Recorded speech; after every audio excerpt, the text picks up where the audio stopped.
Termasuk juga dalam perkara-perkara yang disebut sekarang di luar sana. Mungkin ini tidak di kalangan rakyat biasa, tapi di kalangan anggota parti. Antara yang mereka sebutkan ialah isu merajuk. Antara yang mereka sebutkan ialah isu pentingkan diri sendiri, masuk gua, tak hormat organisasi parti. Jadi ini adalah perkara-perkara asas yang mereka sebutkan. Saya perlu tanya soalan-soalan ni kepada saudara Fizi terutamanya. Bila kita sebut tema yang selalu dijadikan bahan persendaan setengah pihak ni kepada saudara Fizi sendiri, apa jawapan saudara kepada perkara-perkara ini? Betulkah ini keadaan yang berlaku? Ataupun sebenarnya ada lain perkara. Tadi saudara sebut kerja dilakukan di belakang tabir, tapi belakang tabir selalu tak nampak lah. Jadi akhirnya persepsi itu dimainkan, dan seterusnya orang memang kata sekarang dah datang balik. Jadi apa yang menyebabkan suasana itu tak boleh berulang kembali? Ialah saya selalunya tak ambil pot sebenarnya. Orang kata merajuk ke masuk gua ke, kalau nak ikutnya banyak yang orang dah kata macam-macam daripada 10-15 tahun yang lepas kan. Cuma bagi saya yang ialah dalam parti selalunya yang menimbulkan soal ini ialah orang yang mungkin kurang selesa kalau saya kembali. Yang itu saya faham lah, kerana saya ada pemikiran yang jelas. Saya juga ada gaya buat kerja yang berlainan, jadi saya tak suka orang sembang tapi kerja tu tak jalan contohnya kan. Jadi ada pihak yang sudah tentu tak selesa, sama macam kita di tempat kerja.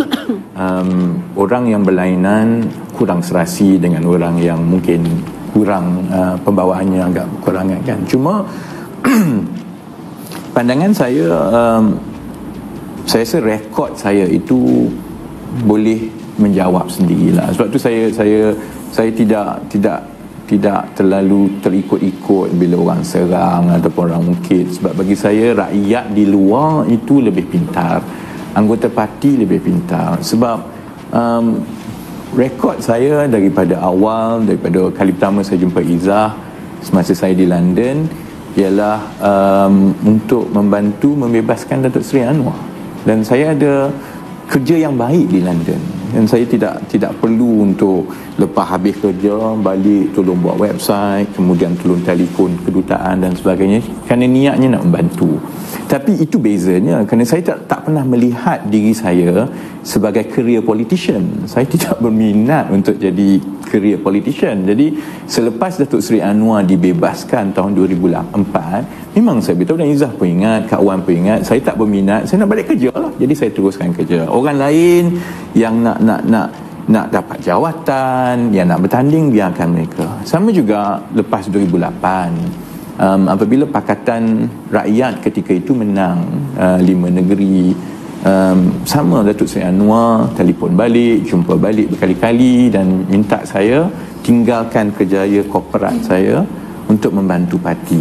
Dan janji Datuk Seri Anwar dengan saya, dan saya terima janji itu, ialah 2 tahun saja, supaya lepas itu saya boleh kembali semula menjalani hidup seperti orang biasa kan.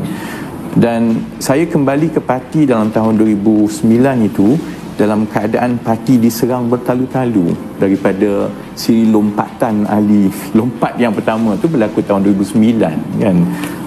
Pada ketika itu kemudian ada serangan fitnah terbaru terhadap Datuk Seri Anwar, dan saya terus berada di situ dalam keadaan ramai orang pun tak ada, ramai orang yang beria-ia sekarang ni tak pernah ada pada ketika itu. Semasa Datuk Seri Anwar diserang soal isu fitnah kedua, konspirasi kedua, saya yang tulis buku. Satu-satunya buku yang ditulis di negara ini mengenai menjawab fitnah terhadap Datuk Seri Anwar, yang kedua itu ditulis oleh saya. Sebab tu bagi saya benda ni tak perlu dijawab sangat, hanya mainan 2-3 kelompok sahaja di dalam parti kan. Cuma yang mungkin orang tidak faham ialah tindakan saya untuk berundur diri selepas menang. saya sertai keadilan umum muda dulu bukan soal nak jadi menteri, nak jawatan dan sebagainya. Saya ada kerjaya yang baik. Pilihan saya lebih baik sebenarnya kalau saya tidak berada di dalam politik, kan. Cuma saya memang betul-betul tak suka kalau rakyat diperbodohkan. Sebab saya tak boleh rasa diperbodohkan. Bayangkan kita ada menteri kerajaan yang membodohkan kita, kan. Jadi daripada muda lagi saya mahukan satu keadaan yang mana rakyat boleh buat pilihan. Dia sama macam kita lah. You nak Coke, you boleh ambil Coke. You nak Pepsi, boleh ambil Pepsi. Kalau semua orang kena minum Coke, matilah, kan. Jadi kita nak keadaan yang mana ada timbang tara, ada check and balance, supaya kalau parti ni tak elok boleh ganti dengan parti yang lain, kan. Itu yang saya bercita-cita daripada muda, supaya ada satu gabungan alternatif kepada Barisan Nasional, supaya rakyat boleh buat pilihan. Dan itu sebenarnya matlamat politik saya, bukannya soal menteri ke dan sebagainya, kan. Jadi apabila Pakatan Harapan dah menang,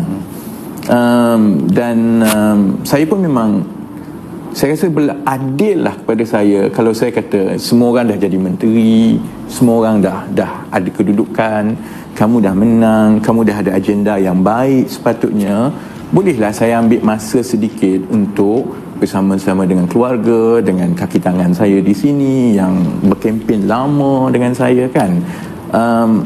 Jadi atas keputusan itu, dan saya juga ada suarakan beberapa pendirian saya mengenai beberapa keadaan. Rakyat juga tahu saya daripada awal lagi menyatakan bahawa Pakatan Harapan tidak boleh lari daripada agenda rakyat. Apabila dalam bulan-bulan pertama Pakatan Harapan itu sudah nampak bahawa tumpuan lebih kepada agihan kuasa dan imbangan kuasa, siapa parti yang lebih kuat dan sebagainya, saya dah sebut daripada awal itu akan menjahanamkan kita. Tapi ialah panduan seketika itu ada orang dengar, ada orang tak dengar. Saya dah jalankan tanggungjawab saya.